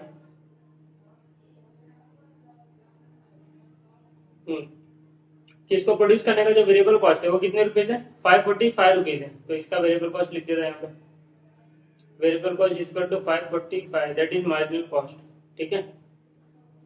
हम लोग ने शॉर्ट फॉर्म मार्जिनल कॉस्ट, ठीक। चलो आगे बढ़ते हैं। And takes 2.5 standard hours to produce, ठीक है, 2.5 आवर्स लगता है प्रोड्यूस करने में, तो 2.5 आवर्स लगते हैं, hours required 2.5 per unit, 2.5 per unit. मेरे पास आवर्स कितने बचे हुए, 1200 आवर्स अवेलेबल है ना, तो अगर एक यूनिट को 2.5 आवर्स लग रहा है, एक यूनिट के लिए 2.5 आवर्स लग रहे हैं, तो 1000 आवर्स में कितना मैं प्रोड्यूस कर पाऊंगा। देखो ना यहाँ पे 1200 आवर्स बचे थे ना कंपनी के पास, रिमेनिंग आवर्स इधर पे 3500 आवर्स थे, उसमें से 2300 तो यूज कर लिया प्रोडक्ट, किसके लिए, कौन सा प्रोडक्ट के लिए, ऊपर लिखा ना ऊपर प्रोडक्ट कंफर्ट के लिए, तो बचा अभी 1200 आवर्स, 1200 आवर्स से क्या करेगा, अचार नहीं डालेगा ना, तो यहाँ पे ये प्रोड्यूस करेगा, तो अभी 1 यूनिट के लिए 2.5 आवर्स लगता है, तो 1200 आवर्स में कितना बनाएगा वो प्रोडक्ट डिवाइड बाय 2.5, तो 480 यूनिट्स वो प्रोड्यूस करेगा। तो इतना पता चलेगा कि प्रोडक्ट स्पोर्ट्स का मैं यूनिट जो प्रोड्यूस करूंगा, यूनिट जो प्रोड्यूस करूंगा वो 480 यूनिट्स रहेगा, ठीक है, इतना करना है। चलो देखो वही पूछा, calculate the number of units to be produced of product sports in order to utilise all of these spare capacity from answer 1 above. तो आंसर 1 जो अबव था ना, उसमें से 1200 आवर्स मेरे पास बचा था, तो उसको यूज करके मैंने 480 यूनिट्स बनाया, तो वही पूछ रहा था कि कितना यूनिट्स प्रोड्यूस करोगे। And decide the selling price per unit of product sport during its growth stage. ये लोग ने क्या बोला कि 480 यूनिट्स तुम बनाओगे, अब इसका प्राइसिंग डिसाइड करो। अभी तो पढ़ा हमने मार्जिन रेवेन्यू, मार्जिन कॉस्ट वाला कॉन्सेप्ट पूरा, तो उससे पता चलता है ना प्राइसिंग क्या रखना चाहिए। तो ये मेरा क्वांटिटी हो गया, ठीक है, क्वांटिटी मुझे पता चल गया, तो margin revenue is equal to margin cost के लिए हम क्या निकालते थे, क्वांटिटी तो निकालते थे, तो क्वांटिटी मुझे पता है, अब क्वांटिटी निकालने की जरूरत नहीं है, अब डायरेक्ट प्राइस निकालना है। तो सर प्राइस निकालने के लिए पहले तुमको ये पता रहना चाहिए कि कौन से प्राइस पे डिमांड जीरो है, ठीक है, और स्लोप पता रहनी चाहिए। स्लोप मतलब क्या है, एक यूनिट के लिए कितना चेंजेस, तो ये दो चीज पता रहेगी, तो हम लोग डायरेक्ट माइनस करके सर आ जाएंगे वहां पे, ठीक है। तो आगे पढ़ते वो भी दिया है, नहीं दिया रहेगा तो क्वेश्चन नहीं करेंगे सॉल्व। देखो दिया रहेगा, market research has indicated that there is a linear relationship between selling price and the number of units demanded. Selling price और डिमांड के बीच में रिलेशनशिप है, ए माइनस बी क्यू का रिलेशनशिप है, वो हमको नहीं पढ़ना ही नहीं। At a selling price of 1000 per unit demand is expected to be 1000 units per year. क्या बोल रहा है कि अगर हम सेलिंग प्राइस 1000 रखते हैं, देखो यहाँ पे ध्यान से देखो, सेलिंग प्राइस अगर हम 1000 रखते हैं तो डिमांड भी 1000 रहेगा। मेरे को इससे मतलब ही नहीं, मेरे को क्या चाहिए, मेरे को ये चाहिए कि कौन सा ऐसा सेलिंग प्राइस जिस पर डिमांड जीरो रहेगा, फिर मैं उसमें एडजस्टमेंट करके लेके आ जाऊंगा, ठीक है। तो वो निकालता हूं मैं, पहले देखो और क्या बोल रहा है, every 100 increase in selling price the weekly demand will be reduce by 200 units. क्या बोल रहा है कि अगर 100 रुपीज इंक्रीज करेंगे सेलिंग प्राइस में, तो यहाँ पे देखो रुपीज अगर सेलिंग प्राइस में से 100 रुपीज इंक्रीज करूंगा तो 200 से डिमांड गिरेगा, बराबर लिखा मैंने। तो अगर 100 rupees in selling price increase करेंगे तो demand will reduce by 200 units, और उसका उल्टा दिया हुआ है, तो 100 डिक्रीज करने पे यूनिट तुम्हारा डिमांड बढ़ भी जाएगा 200। तो मुझे ना एक यूनिट के लिए बता दो, ये 200 यूनिट्स गिरेगा, ठीक है, 100 रुपीज बढ़ाने पे 200 यूनिट्स गिरेगा, तो एक यूनिट के लिए कितना, एक यूनिट के लिए कितना, तो 100 इंटू 1 डिवाइड बाय 200, ठीक है, तो 0.5 रुपीज, 0.5 रुपीज अगर मैं इंक्रीज करता हूँ तो एक यूनिट का डिमांड गिर जाएगा। मुझे ना ऐसा, मुझे ना सेलिंग प्राइस चाहिए था ना जिस पर डिमांड जीरो हो, तो मुझे 1000 डिमांड पूरा जीरो कर देना, पूरा डिमांड खत्म करना है जीरो, तो 1000 का डिमांड पूरा गिरा देना। तो एक यूनिट के लिए तुम 0.5 बढ़ा दो, तो 1000 के लिए कितना बढ़ाओगे, तो 1000 के लिए इंटू 0.5, तुम 500 रुपया बढ़ा दो, तो 1000 में तुम 500 रुपया और बढ़ा दो, मतलब 1500 कर दो, उसमें प्लस 500 कर दो, तो तुम्हारा 1000 डिमांड जीरो हो जाएगा, ठीक है। किसी को चेक करना रहेगा तो ऐसा करना, देखो मैं बताता हूँ चेक करना, 1000 पर डिमांड इज 1000, ठीक है। अब क्या बोला था, 100 रुपया बढ़ाओगे तो 200 डिमांड गिरेगा, तो तुमने 100 रुपया बढ़ाना, 1000 करना, तो डिमांड 200 गिर जाएगा, 200 से गिर जाएगा, कितना हो जाएगा 800, फिर और 100 रुपया बढ़ाना, तो 1200 करना, तो डिमांड कितना हो जाएगा 600, फिर और 100 बढ़ाना, तो डिमांड कितना हो जाएगा 400, फिर और 100 बढ़ाना, तो 1200, तो डिमांड कितना हो जाएगा 200, फिर और 100 बढ़ाना, 1000 सॉरी डिमांड प्राइस बढ़ाने का ना, तो 1300 से 1400, फिर 1500 करना, तो डिमांड कितना होगा जीरो। यही तो क्या, तो डायरेक्ट मैंने फाइंड कर लिया ना 1500। तो अभी मुझे इतना पता चल गया कि 1500 पे डिमांड इज जीरो। अब मुझे डिमांड अपना बढ़ाना है 480 तक, क्योंकि मैं 480 प्रोड्यूस कर रहा हूँ, 480 प्रोड्यूस कर रहा हूँ ना, ये देखो ना यहाँ पे 480 प्रोड्यूस कर रहा हूँ, 480 प्रोड्यूस कर रहा हूँ, तो मुझे डिमांड अब बढ़ाना है 480 यूनिट्स का। तो एक यूनिट बढ़ाने के लिए तुम क्या करो, 0.5 करो ना, यहाँ पे मैंने पढ़ा, यहाँ पे एक यूनिट के लिए 0.5 करो, तो 0.5 करेंगे एक यूनिट के लिए बढ़ाने के, 0.5 क्या करेंगे, आप जो डिक्रीज करना पड़ेगा 0.5 डिक्रीज करो एक यूनिट के लिए, ठीक है। तो 1500 में 1 यूनिट के लिए 0.5 डिक्रीज करो, मुझे 480 तक डिमांड बढ़ाना है, तो 480 के लिए कितना डिक्रीज करेंगे, तो 480 इंटू 0.5, 480 इंटू 0.5, तुम 240 रुपीज डिक्रीज कर दो, तो तुम अपना इसमें ना 240 रुपीज डिक्रीज कर दो, तो कितना आएगा 1500 में डिक्रीज करेंगे तो 1260, तो इस पे ये तुम्हारा सेलिंग प्राइस हो गया 480 के लिए। किसी को अगर वो लगाना रहेगा तो P equal to A minus B भी लगा सकता है, तो ए मेरे को मैंने निकाला 1500 पे, डिमांड इज 0, ठीक है। बी मुझे पता चला कि 0.5 रुपीज है, क्यू मेरा क्या था 480, तो ये मैं पहले निकाल लेता हूँ कि 480 के लिए कितना प्राइस गिराना पड़ेगा, तो 480 0.5, यही तो मैं करता हूँ। फिर 1500 में तुमको निकाल के दे देता हूँ, तो ये तो आता है मेरा 1260, तो समझ में आता है क्या, ये मेरा मेन आंसर है, ठीक है। कुछ है नहीं, फॉर्मूला इसे बना, तो 1260 हो गया। ऐसा मेरे को ये इतना सब तामझाम नहीं करना था, मेरे को डायरेक्ट करना था, तो वैसे ही बता दो। देखो 1000 पे क्या था, डिमांड 1000 था, मुझे डिमांड कितना करना है 480 करना है, तो मुझे डिमांड कितना कम करना है, तो 1000 माइनस 480, मुझे डिमांड 520 से कम करना है, तो 1 यूनिट के लिए 0.5 तुम बढ़ा दो, ठीक है। तो 520 के लिए कितना बढ़ाओगे, 520 यूनिट कम करने के लिए कितना डिमांड रुपीज बढ़ाओगे, तो 520 1 यूनिट के लिए, तो 520 के लिए कितना 520 इंटू 0.5, 260 रुपीज बढ़ा दो, तो इसमें 260 बढ़ा दो, तो ये भी 1260 आएगा, ठीक है। तो ऐसा भी करोगे वैसा भी करोगे, सब तुम्हारा सेम ही आएगा, ठीक है। तो ये मेरा हो गया 1260 आएगा, तो इसका मैंने प्राइसिंग में निकाल दिया और वो भी निकाल दिया, सेकंड हो गया। Compare penetration and skimming pricing strategy during the introduction stage using product Ethnic to illustrate your answer. क्या बोल रहा है कि एथनिक, अरे एथनिक के बारे में पढ़े नहीं, एथनिक के बारे में पढ़ लेते ना, ये यहाँ पे एथनिक के बारे में यहाँ पे लिखा हुआ है, चलो देखो क्या लिखा, product Ethnic is currently being developed and which is about to be launch in the market, जो कि अभी मार्केट में लॉन्च होने वाला है। This is highly innovative designer product which the company believe that it will have a revolutionary impact on the market and consumer behaviour. क्या बोल रहा है कि बहुत ही डिजाइन इसमें बहुत ही इनोवेटिव डिजाइन है, रिसर्च और डेवलपमेंट बहुत अच्छा खासा किया है, और बहुत ही रिवोल्यूशनरी प्रोडक्ट है। इस प्रोडक्ट के आने की वजह से पता नहीं क्या हो जाएगा मार्केट में, जो प्रोडक्ट पुराने तो चले जाएंगे, इसका ऐसा ऐसा कुछ लिखा हुआ है, ठीक है। कंज्यूमर बिहेवियर ऐसे पर बहुत इफेक्ट पड़ेगा। The company has decided to use a market skimming approach to pricing this product during its introduction stage. तो कंपनी क्या सोच रही है कि हम ना स्कीमिंग प्राइसिंग लगाते हैं इसके इंट्रोडक्शन स्टेज पे, ठीक है।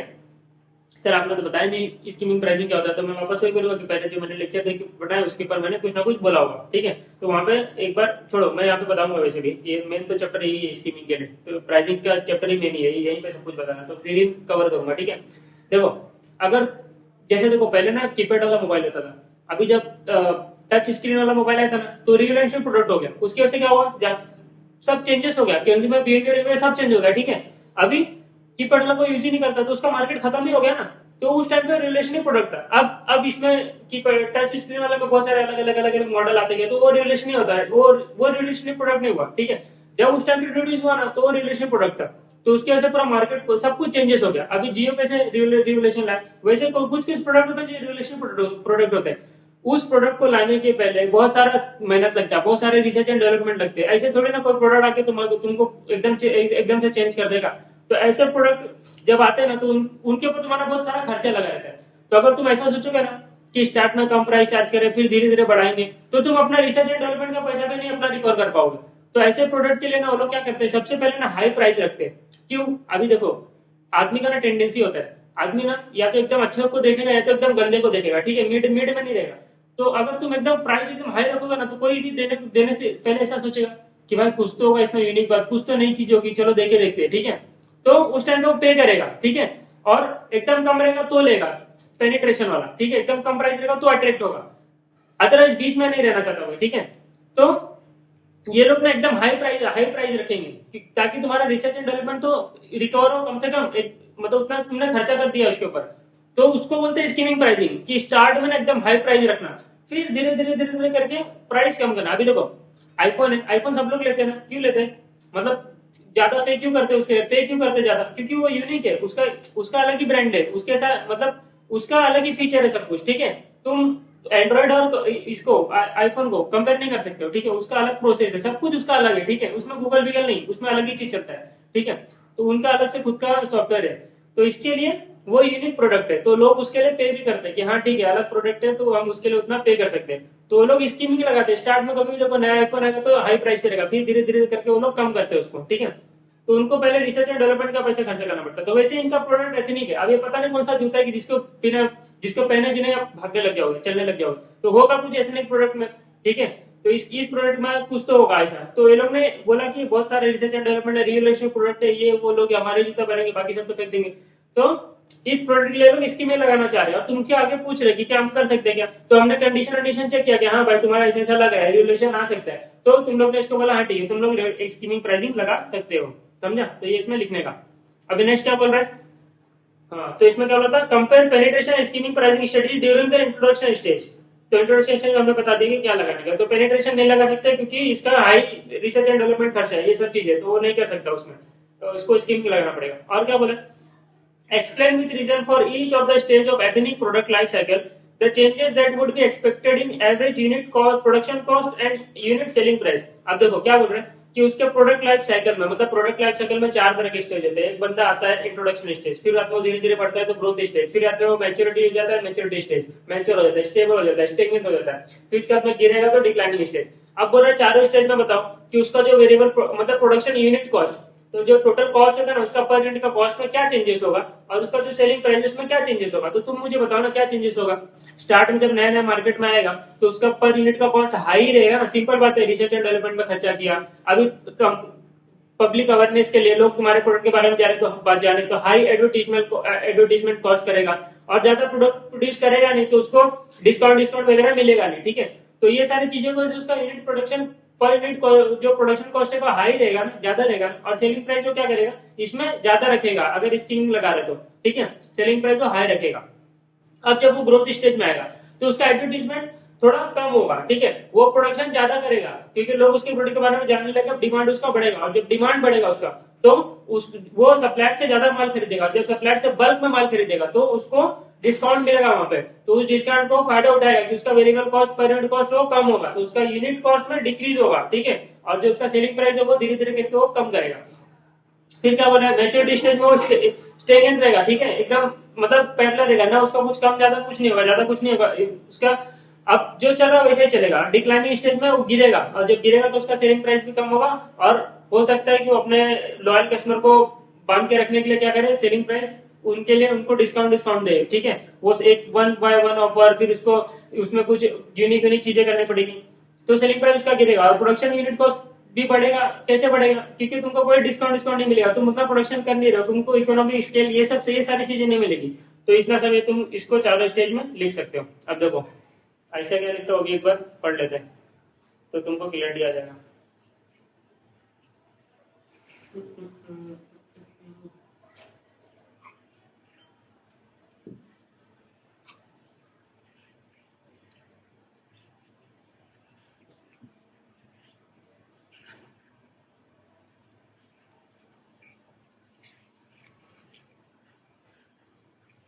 ये था ना, तो 8,05,000 आया था और इस पे हम लोग ने क्या किया था, 1450 यूनिट बनाना सोचा था, ठीक है।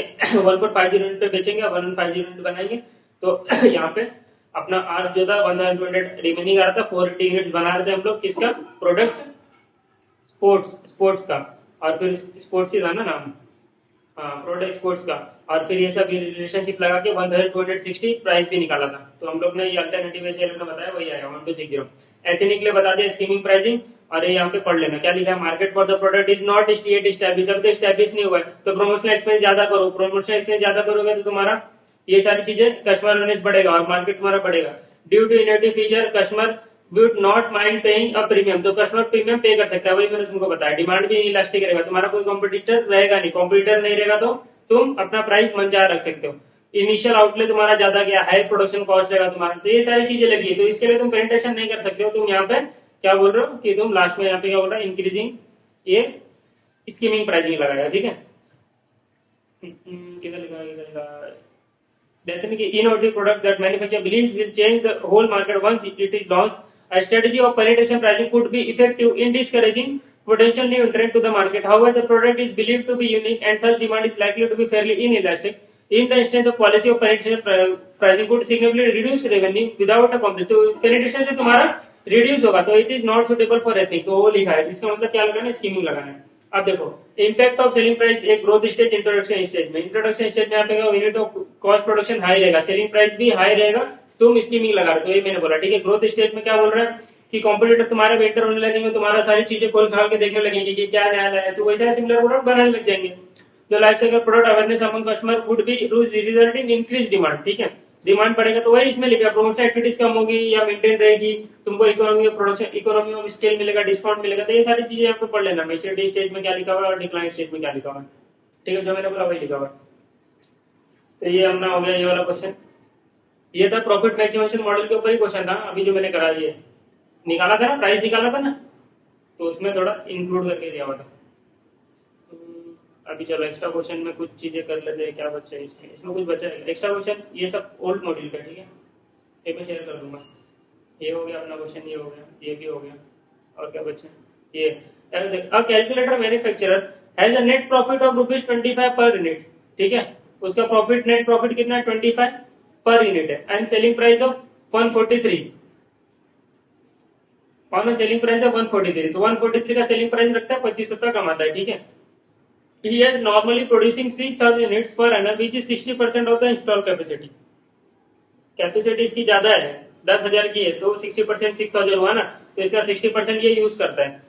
डायरेक्ट मटेरियल दिया हुआ है पर यूनिट, हाँ ठीक है 35 रुपीज, डायरेक्ट वेजेस दिया हुआ 12.5, वेरिएबल ओवरहेड दिया हुआ 32.75, फिक्स ओवरहेड पर यूनिट, ये ऐसा नहीं होता, कभी नहीं होता, फिक्स ओवरहेड कभी भी पर यूनिट पे नहीं होता है, फिक्स ओवरहेड कभी भी टोटलिटी बेसिस पे होता है। कभी तुम रेंट पे रूम लोगे तो रेंट का जो खर्चा जाएगा तुम्हारा थोड़ी ना इसके ऊपर डिपेंड होगा कि तुम यहाँ पे ना, तुम यहाँ पे 10 यूनिट प्रोड्यूस करोगे क्या, अच्छा तो तुम्हारे लिए इतना रेंट होगा, तुम अगर 15 यूनिट प्रोड्यूस करोगे, तुम ऐसा थोड़ी ना होता है, रेंट तो रेंट होता है, हम डिवाइड करते हैं उसको और पर यूनिट पे लेके आते हैं कि हम 10 यूनिट प्रोड्यूस किया तो जितना रेंट था डिवाइड बाय 10,000, तो पर यूनिट इतना आया, तो पर यूनिट के लिए इतना चार्ज करेंगे, ठीक है।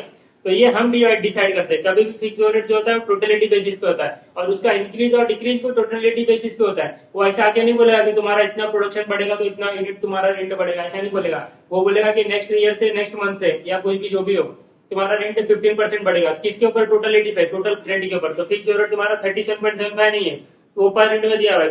तुम 6,000 यूनिट प्रोड्यूस करते हो ना, तुमने 6,000 के बेसिस पे निकाला होगा कभी भी, क्योंकि वही तुम्हारा नॉर्मल कैपेसिटी है। तो 6,000 इंटू 37.75, तो 6,000 इंटू 37.75, तुम्हारा फिक्स ओवरहेड जो है ना 2,26,500 होगा। ये सब आईपीसीसी में पढ़ा होगा कि फिक्स ओवरहेड टोटलिटी बेसिस पे बढ़ता है, वेरिएबल कॉस्ट पर यूनिट के बेसिस पे बढ़ता है, ठीक है। पर तुम जाओगे एक शूज लेने के लिए, तो शूज का जो वेरिएबल कॉस्ट है वो तुम्हारे लिए खर्चा होगा ना। अब जब बढ़ेगा तो पर पेयर बढ़ेगा, फिक्स टोटलिटी बेसिस पे थोड़ी ना बढ़ेगा। चलो देखो टोटल कॉस्ट दिया हुआ 118 रुपए, ठीक है। During the current year manufacturer also estimates demand of 6,000 units but anticipate that due to inflation, inflation की वजह से क्या हो रहा है, the fix cost would go, fix cost to go up by 10%, तो फिक्स कॉस्ट हमारा 10% से बढ़ जाएगा। तो अभी यहाँ गलती मत करना एग्जाम में, 31.75 प्लस 10%, नहीं टोटल रेट निकालना है, टोटल निकाला मैंने 2,26,500, यहाँ पर मैं लिख देता हूँ फिक्स कॉस्ट है मेरा, ठीक है। तो मेरा नेक्स्ट फिक्स कॉस्ट कितना होगा, प्लस 10% कर दूंगा, तो 2,26,500 प्लस 10%, मेरा फिक्स कॉस्ट हो जाएगा 2,49,150, ये मेरा न्यू फिक्स्ड कॉस्ट। ये समझ में आता है, हाँ समझ में आता है। चलो 2,49,150 ये हो गया मेरा न्यू फिक्स कॉस्ट। अभी आगे बढ़ते हैं, rate for direct labour and direct material, देखो उल्टा दिया, डायरेक्ट मटेरियल डायरेक्ट लेबर की जगह पहले डायरेक्ट लेबर उल्टा दिया, तुम उल्टा मत अप्लाई करना, ठीक है। यहाँ पे ऊपर डायरेक्ट मटेरियल और नीचे डायरेक्ट लेबर, यहाँ पे डायरेक्ट लेबर बोल रहा है कि डायरेक्ट लेबर जो है वो इंक्रीज होगा 8% से, और डायरेक्ट मटेरियल जो होगा 6% जो होगा, रिस्पेक्टिवली दिया हुआ, ठीक है। तो डायरेक्ट मटेरियल देखो यहाँ पे लिखता हूँ, डायरेक्ट मटेरियल कितना था, डायरेक्ट मटेरियल था मेरा 35 रुपीज, और डायरेक्ट लेबर ये कितना था, ये मेरा 12.5 था। ये सब मेरे ओल्ड है। अब मेरा न्यू में क्या होगा कि 35 से डायरेक्ट मटेरियल नहीं, पहले डायरेक्ट लेबर का बोला ना, डायरेक्ट लेबर कितना 8% से बढ़ रहा है, डायरेक्ट लेबर सबसे पहले डायरेक्ट लेबर 8% से बढ़ रहा है, तो 12.5 में 8% बढ़ा देंगे प्लस 8%, तो 12.5 प्लस 8%, तो ये हो जाएगा 13.5 रुपीज। और डायरेक्ट मटेरियल कितने से बढ़ रहा है, 6% से बढ़ रहा है, तो 35 प्लस 6%, 35 प्लस 6%, 37.10, ठीक है। तो ये मेरा 6% से बढ़ा, तो ये मेरा बढ़ा 6% से, ठीक है। और ये मेरा हो गया, तो ये मेरा न्यू रेट हो गया, ठीक है। और किसी में चेंजेस है क्या, वेरिएबल ओवरहेड्स में कुछ चेंजेस है नहीं, तो वेरिएबल ओवरहेड्स उतना ही रखो, तो वेरिएबल ओवरहेड्स कितना था 32.75, तो ये 32.75 ओल्ड में भी है वेरिएबल ओवरहेड 32.75 और यहाँ पे भी 32.75, ठीक है। अभी आगे देखो आगे क्या लिखा है, but he has no option to increase the selling price. Selling price increase किया तो लग जाएंगे, अभी एक तो इन्फ्लेशन चल रहा है, कोई पैसा थोड़ी नहीं देगा। Under this situation he obtains an extra offer of 2000 units. इसको ना इन्फ्लेशन के टाइम पर एक 2000 यूनिट का और ऑफर मिला, पहले तो 6000 इसका डिमांड है ही, वो भी फुलफिल हो जाएगा, वो एंटीसिपेट कर रहा है, और 2000 यूनिट का डिमांड मिला तो 8000 यूनिट अब इसको बनाने हैं। लेकिन क्या ये फिक्स कॉस्ट जो चार्ज करेगा 2000 यूनिट के लिए चार्ज करेगा क्या?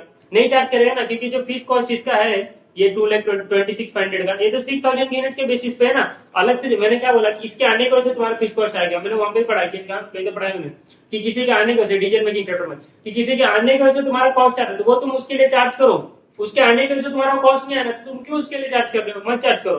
तो इसके लिए फीस कॉस्ट हम चार्ज करने वाले नहीं, अब इसके लिए ना प्योर जो वेरिएबल कॉस्ट है वो चार्ज करेंगे। अभी क्या बोल रहे हैं, what selling price per unit for this offer will you recommend to ensure an overall profit of 1,67,000। इसका तो क्वेश्चन ही सीन ही अलग है इसका। ये क्या बोल रहा है कि मुझे 1,67,300 कमाना है, बाकी लिया तेल लगाना है, ठीक है, मेरे को इतना रुपीज कमाना है पूरा 8000 यूनिट बेच के, ठीक है। अब तुम डिसाइड कर लो, 6000 यूनिट को तो हमने डिसाइड किया है 143 रुपीज हम चार्ज करेंगे, 143 रुपीज हमारा सेलिंग प्राइस है। अब तुम डिसाइड कर लो कि 2000 यूनिट के लिए तुमको क्या सेलिंग प्राइस रखना है, उसको क्या उसको बिट देना है, क्या उसको बोलना है कि कितने रुपीज में तुम उसको 2000 यूनिट बेचोगे, वो तुमको बताना है, ठीक है। तो देखो अगर इसमें ऐसा नहीं बोला था कि इसको 1,67,300 कमाना ये वो, तो हम क्या करते थे, हम 2000 यूनिट के लिए जो मटेरियल का खर्चा है वो लेते थे, लेबर का खर्चा वो लेते थे, वेरिएबल ओवरहेड का खर्चा वो लेते थे, ठीक है। और इतना मिनिमम प्राइसिंग अगर क्वेश्चन हो तो मिनिमम प्राइस कितना रखे, तो मटेरियल लेबर ओवरहेड उसको टोटल कॉस्ट जो है उसको डिवाइड बाय 2000 यूनिट पर जो खर्चा था तो वो उसको ले लेते थे, ठीक है। लेकिन इसमें ऐसा कुछ है नहीं, इसको इतना कमाने का प्रॉफिट वो बता दिया, ठीक है। तो हम इसको अलग बेसिस से सॉल्व करेंगे। कैसे सॉल्व करेंगे देखो, अब ये 8000 यूनिट बना रहे नहीं बना रहे, हाँ 8000 यूनिट बना रहे, तो देखो 8000 यूनिट बना रहे तो मटेरियल का खर्चा कितना आएगा, डायरेक्ट मटेरियल का 8000 इंटू अभी न्यू वाला लगेगा 37.10 आएगा, 37.10 इतना खर्चा आएगा, ठीक है, 37.10 रुपीज आएगा। तो 8000 इंटू 37.10 तो 2,96,800 ये इसका खर्चा होगा।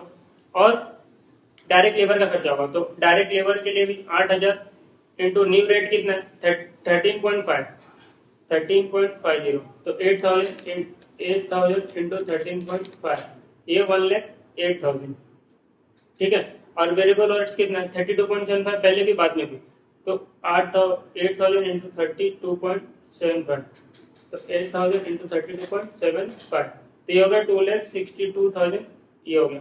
फिश कॉस्ट तो हमने ऊपर ऑलरेडी निकाल लिया, न्यू वाला फिश कॉस्ट कितना 2,49,150 तो ये होगा 2,49,150 ये स्टार दे देता है यहाँ पे स्टार और यहाँ पे स्टार, ठीक है। तो टोटल कॉस्ट कितना हो गया मेरा, टोटल कॉस्ट फॉर 8,000 यूनिट, ठीक है, 2,96,800 plus 1,08,000 plus 2,62,000 plus 2,49,150 equal to 9,15,950। देखो इतना मेरा टोटल कॉस्ट है 8,000 यूनिट्स के लिए, 8,000 यूनिट्स के लिए टोटल कॉस्ट है मेरा इतना 9,15,150, 8,000 यूनिट्स का कॉस्ट है, ठीक है। टोटल सेल्स वैल्यू निकालूंगा, टोटल सेल्स वैल्यू 8,000 यूनिट्स का निकालना है मुझे, ठीक है, टोटल सेल्स वैल्यू। तो 6,000 यूनिट्स के लिए तो मुझे पता है कि 143 चार्ज करूंगा, बाकी 2,000 यूनिट के लिए कितना चार्ज करूंगा दैट आई डोंट नो, ठीक है। तो उसको मैं एक्स नहीं, उसको मैं लिख देता हूँ इनटू सेलिंग प्राइस। ये सेलिंग प्राइस क्या रखे वही तो मुझे निकालना है सेलिंग प्राइस, ठीक है। 2,000 यूनिट का सेलिंग प्राइस मुझे नहीं पता, तो ये मेरा टोटल सेल्स वैल्यू ऐसा आएगा कि नहीं आएगा, आएगा। तो 6,000 इंटू 143 तो ये हो गया 8,58,000 प्लस इधर पे 2,000 इंटू सेलिंग प्राइस तो नहीं पता मुझे, ठीक है। अब ये हो गया, इस टोटल सेल्स वैल्यू में से मैं टोटल कॉस्ट निकाल दूं, ये मेरा टोटल सेल्स वैल्यू है, इसमें से मैं टोटल कॉस्ट निकाल दूं, तो क्या मेरा प्रॉफिट आ जाएगा। प्रॉफिट मुझे पता है कितना कमाना है, पता है ना, इधर पे देखो 1,67,300 कमाना है, तो मुझे कमाना है 1,67,300, ठीक है। और टोटल कॉस्ट मेरा कितना मैंने अभी निकाला, ये 8,000 यूनिट का मैंने टोटल कॉस्ट निकाला, 6,000 के लिए निकाला, तो 8,000 यूनिट का सेलिंग प्राइस 8,000 यूनिट का टोटल कॉस्ट, तो टोटल प्रॉफिट भी मुझे पता है कितना मेरा 9,15,950 तो यहाँ पे आ जाएगा 9,15,950। अब इसको सॉल्व करेंगे इक्वल टू 1,67,300। कैसे सॉल्व करेंगे? देखो 8,58,000 में पहले 8,58,000 माइनस 9,15,950, इसको माइनस कर देंगे तो कितना आएगा? 2,000 सेलिंग प्राइस इधर पे ऐसा माइनस 57,950 इक्वल टू 1,67,300। अब ये 57,950 उधर पे जाएगा तो प्लस हो जाएगा 1,67,300 प्लस 57,950 डिवाइड बाय 2,000, तो मेरा सेलिंग प्राइस हो गया, सेलिंग प्राइस मेरा आ गया 112.625। तो ये सेलिंग प्राइस मैं रखूंगा। अगर ये सेलिंग प्राइस मेरा 143 से ज्यादा था ना तो मैं बोलता था रॉन्ग है, गलत है, क्योंकि 143 से मैं बढ़ा ही नहीं सकता ना सेलिंग प्राइस। और इधर पे इसने बता दिया कि एस्टिमेटेड प्रॉफिट इसको कितना करना है, तो सिंपल क्या है, मैंने टोटल सेल्स में से टोटल कॉस्ट निकाला, टोटल कॉस्ट निकाला 8,000 यूनिट्स का, टोटल सेल्स निकाला 8,000 यूनिट्स का, उसमें से 6,000 का पता था, 2,000 का सेलिंग प्राइस नहीं पता था, तो उसको मैंने सेलिंग प्राइस ही रहने दिया। और टोटल सेल्स वैल्यू में से टोटल सेल्स वैल्यू में से टोटल कॉस्ट निकाल दिया, तो बचा प्रॉफिट। प्रॉफिट पता था 1,67,300। अब उसको सॉल्व कर लिया, बच्चे से सॉल्व करते थे ना, बस। तो सेलिंग प्राइस है 112 रुपीज .625 112.625। चलो